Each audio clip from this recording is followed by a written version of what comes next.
Bismillahirrahmanirrahim. Assalamualaikum warahmatullahi wabarakatuh. Perkenalkan, nama saya Gilang Pradana Perkasa Bahmid dengan NIM P101211113.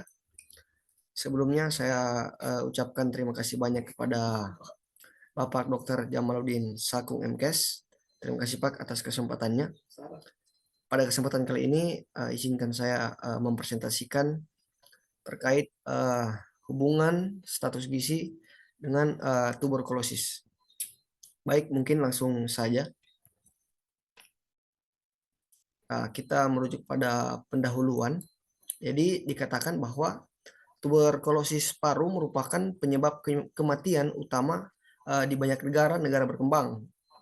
Dari data WHO mencatat Indonesia menempati urutan ketiga sedunia dalam hal jumlah penderita tuberkulosis paru setelah India dan Cina. Ini adalah data menurut WHO pada tahun 2013. Dan kemudian insiden kematian akibat tuberkulosis telah menurun karena berbagai upaya pengendalian yang telah dilakukan. Namun diperkirakan kematian akibat tuberkulosis ini pada tahun 2014 itu adalah 1,2 juta orang dari 9,6 juta orang penderita tuberkulosis paru. Nah, penderita tuberkulosis paru terbanyak yaitu berturut-turut dari 23% adalah India, dan kemudian disusul oleh Indonesia, Cina dari seluruh penderita dunia di dunia. Ini adalah menurut data dari WHO pada tahun 2015. Oke, langsung saja kita merujuk pada definisi. Tuberkulosis paru ini sering juga dikenal dengan TBC paru, yang mana disebabkan langsung oleh infeksi bakteri Mycobacterium.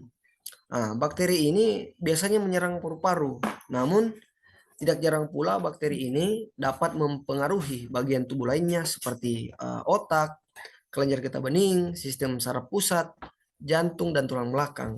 Namun, infeksi TB paru ini paling sering menyerang paru-paru, dan biasanya pengidapnya itu mengalami sesak napas disertai batuk kronis. Tentunya tuberkulosis ini termasuk penyakit menular. Oke, langsung saja kita merujuk pada hubungan status gizi dengan tuberkulosis. Jadi, status gizi merupakan satu di antara banyak faktor utama dalam imunitas tubuh terhadap penurunan TB. Jika seseorang dikatakan dalam kategori terkena gizi buruk, maka akan terjadi penurunan imunitas tubuh dan mengakibatkan fungsi dalam membentengi diri terhadap infeksi menjadi menurun. Sebab lain yang dapat mengganggu status gizi seseorang yaitu status sosial ekonomi. Kemudian penghasilan per kapita pasien TB paru merupakan satu di antara faktor yang erat kaitannya dengan status gizi terhadap TB paru. Penelitian yang dibuat oleh Yuniar dan Lestari pada tahun 2017 mengatakan bahwa penghasilan dan status gizi mempunyai hubungan erat dengan terjadinya TB paru. Kita lanjut lagi, masih dengan hubungan status gizi dengan tuberkulosis. Kemudian dikatakan bahwa status gizi sangat mempengaruhi sembuh atau tidaknya pengobatan, dikarenakan status gizi dikategorikan dalam batas normal, membuat meningkatnya kekebalan tubuh sehingga seseorang dapat tahan terhadap penyakit TB paru. Berbeda dengan status gizi yang kurang buruk, dapat menyulitkan proses penyembuhan dan dapat menyebabkan kembalinya penyakit TB paru ini. Ini disampaikan menurut oleh Pusputisari, Munikdo, dan Andriani pada tahun 2017. Mereka sampaikan bahwa pengobatan yang diderita oleh pasien TB paru secara langsung dan berdasarkan perhitungan dikatakan signifikan. Status gizi yang bagus membuat kemungkinan untuk bisa sembuh. Kemudian kita melanjut pada diskusi jurnal penelitian. Dalam jurnal penelitian yang dibuat oleh Elsa pada tahun 2016, di situ menggambarkan tentang pasien TB memiliki status gizi yang rendah dihitung menggunakan IMT dan MAS. Nah, dalam penelitian ini disampaikan bahwa laki-laki lebih rentan terkena TB paru daripada perempuan. Ini disebabkan karena laki-laki mempunyai lifestyle yang kurang bagus. Nah, contohnya itu seperti merokok dan risiko pekerjaan yang lebih banyak berasal dari polusi udara di luar ruangan, termasuk juga dengan paparan industri yang menyebabkan laki-laki lebih rentan berisiko terinfeksi TB paru. Dalam jurnal ini juga menyampaikan bahwa status pendidikan menengah lebih banyak pada penderita TB paru dikarenakan penderita TB ini belum pernah terpapar informasi mengenai TB sebelumnya. Nah, dan petugas kesehatan lah yang sebaiknya dapat memberikan pendidikan kesehatan terhadap masyarakat yang berisiko terkena TB.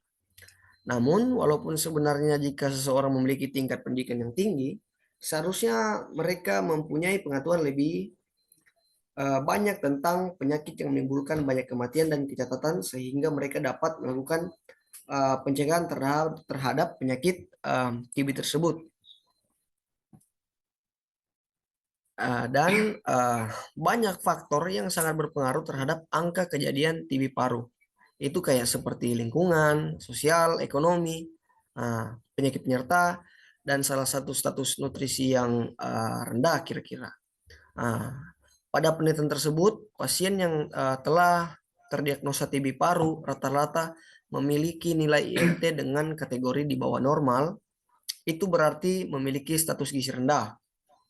Pada penelitian ini juga sesuai dengan penelitian yang dilakukan oleh Hussein pada tahun 2019, bahwa prevalensi kekurangan gizi ditemukan tinggi pada peserta penelitian.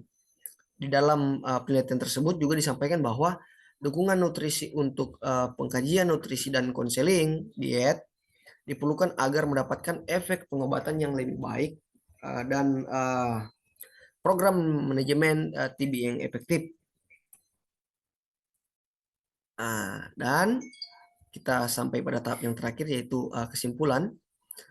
Dari semua jurnal yang diteliti didapatkan hasil bahwa ada kaitannya antara status gizi dengan TB paru ini sesuai dengan teori yang telah disampaikan, yaitu faktor risiko TB adalah status imun yang turun. Indeks massa tubuh yang turun dapat mempengaruhi fungsi sistem kekebalan tubuh. Tubuh seseorang yang berperan sebagai pelindungan tubuh terhadap berbagai penyakit menular. Kemudian dari semua jurnal yang diteliti didapatkan bahwa ada kaitannya status gizi menurun TB paru ini sesuai dengan teori yang telah disampaikan, yaitu faktor risiko TB, imun yang menurun. Indeks massa tubuh yang turun dapat mempengaruhi fungsi kekebalan tubuh seseorang yang berperan sebagai perlindungan tubuh terhadap berbagai penyakit menular. Peningkatan TB paru sangat erat hubungannya dengan status gizi yang rendah. Namun, tidak hanya status gizi, banyak faktor lain yang juga mempengaruhi, yaitu status sosial, ekonomi, lingkungan, dan penyakit penyerta. Nutrisi yang seimbang dapat membantu menjaga imunitas tubuh dan mencegah terhindar dari berbagai penyakit, terutama TB paru ini. Kemudian, status gizi sangat berpengaruh terhadap meningkatnya angka kejadian TB paru, sehingga hal ini dapat diperhatikan seluruh masyarakat maupun petugas kesehatan, baik dari segi nutrisi maupun yang lainnya, seperti lingkungan, demografi, dan sosial ekonomi. Kepada penderita TB paru diharapkan dapat menjaga asupan nutrisi yang seimbang, terutama penderita TB paru dengan status gizi kurang. Kira-kira itu yang dapat saya sampaikan. Lebih dan kurangnya saya mohon maaf bila ada kata ataupun apapun itu yang kurang berkenan di hati, mohon dimaafkan. Sekian dan terima kasih. Semoga kita semua senantiasa dalam lindungan Allah Subhanahu wa taala, terkhususnya Bapak Dr. Jamaluddin Sakung MKes beserta keluarga. Amin ya rabbal alamin. Saya pamit. Wassalamualaikum warahmatullahi wabarakatuh.